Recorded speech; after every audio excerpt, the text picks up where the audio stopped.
1938 1938 में एक शख्स था गैलरी, ये बल्गेरियन फौज का एक बहुत कमाल का शख्स था जिसे कहते थे कि इसका ताना, इसका जो कभी नहीं छूटा। और ये शख्स था, पूरा इरादा था कि he want to become a best shooter in the world. इसने बड़ी मेहनत की थी, शख्स बहुत ज्यादा मेहनत की थी इसने, और एट लास्ट ये बन गया। इसने मेहनत की और ये दुनिया का, अपनी कंट्री का बेस्ट शूटर बन गया। अब इसका एक ख्वाब था, ख्वाब ये था कि ही वांट टू बिकम, वो अपने उस शूटिंग वाले हैंड को दुनिया का सबसे नंबर 1 शूटिंग हैंड बनाना चाहता। ये उसका ख्वाब था। और क्योंकि वो अपने मुल्क के तमाम नेशनल अवार्ड जीत चुका था, उसको कॉन्फिडेंस भी था। लोगों को लगता था यार ये 1940 में, जो कि 1940 में जो कि ओलंपिक्स होने वाले हैं, इसके अंदर ये शख्स हमें, हमारे मुल्क को ओलंपिक दिलवाएगा, और उसको पूरा यकीन भी था। लेकिन क्या हुआ, 1938 में उस शख्स के हाथ में एक ट्रेनिंग, आर्मी की ट्रेनिंग हो रही थी, उसके अंदर इस शख्स के हाथ से एक बम ग्रेनेड फट गया, और उसका वो हाथ जिसने मारना था, जिसने शूट किया, जिसने ओलंपिक ले गया, वो हाथ ही नहीं रहा।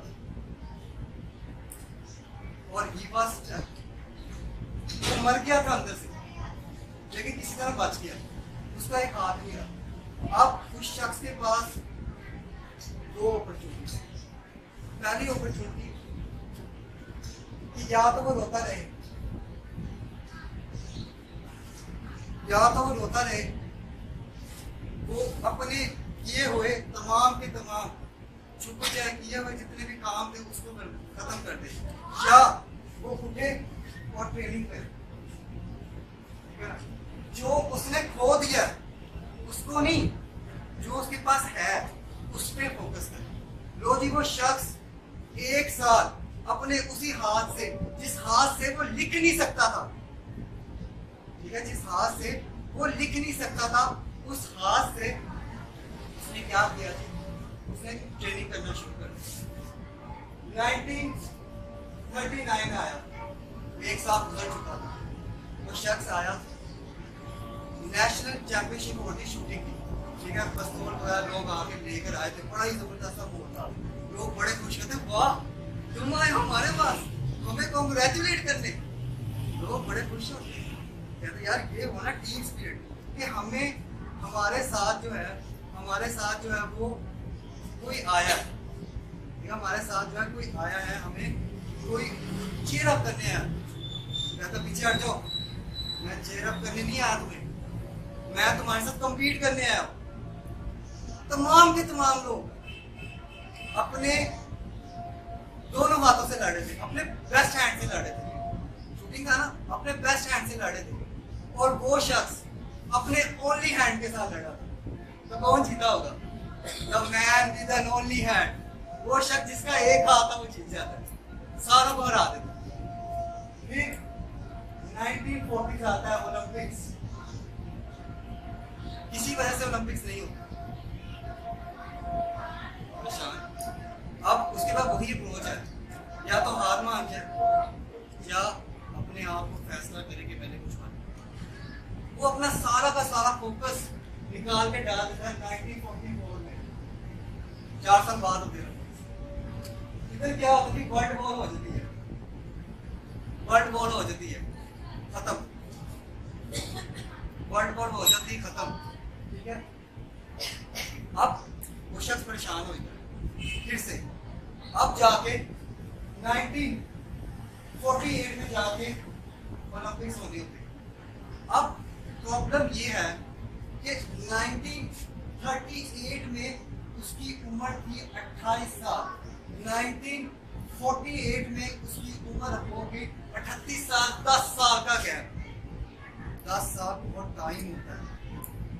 जो आने वाले जो न्यू होते हैं ना, उन्हें क्यों कहा जाता है कि जो चीज़ हम कर सकते हैं वो बड़े नहीं कर सकते, क्योंकि हमारी जो ना पावर होती है, हमारा नया जोर जज्बा जुनून होता है। लेकिन उस शख्स को ना सुनना, उसने ख्वाब इतना वो पुख्ता किस्म का ख्वाब देखा था उस बंदे ने, ठीक है, इतना वो कमाल का ख्वाब देखा था उस बंदे ने कि वो शख्स जो था वो ख्वाब में इतना डूबा हुआ था, उसने नहीं परवाह की। ना नहीं हो सकता उस शख्स की डिक्शनरी में था ही नहीं। क्या होता है आगे?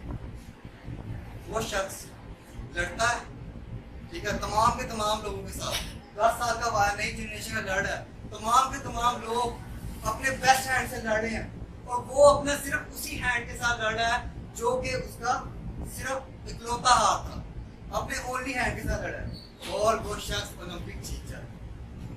अभी भी नहीं रुकता वो, अभी भी नहीं रुकता। एक साल बाद फिर उसके बाद 1952 में फिर होते ओलंपिक्स, फिर वो करता है, फिर जीत जाता है। ख्वाब था ना, ख्वाब देखा होता उसने, विजुलाइज किया होता, उसको अपने ख्वाब पे इतना यकीन था, इतना यकीन था, इतना यकीन था कि उस शख्स को पता ही नहीं था कि ना लफ्ज है क्या, उसको नहीं पता था ना लफ्ज क्या है, ठीक है जी। अब क्या हुआ कि उस शख्स को पता नहीं था कि ना लफ्ज क्या होता है। अब जो लोग करना चाहते हैं, जो लोग कुछ बनना चाहते हैं, करना चाहते हैं, वो कर जाते हैं, उनके ख्वाब बड़े होते हैं।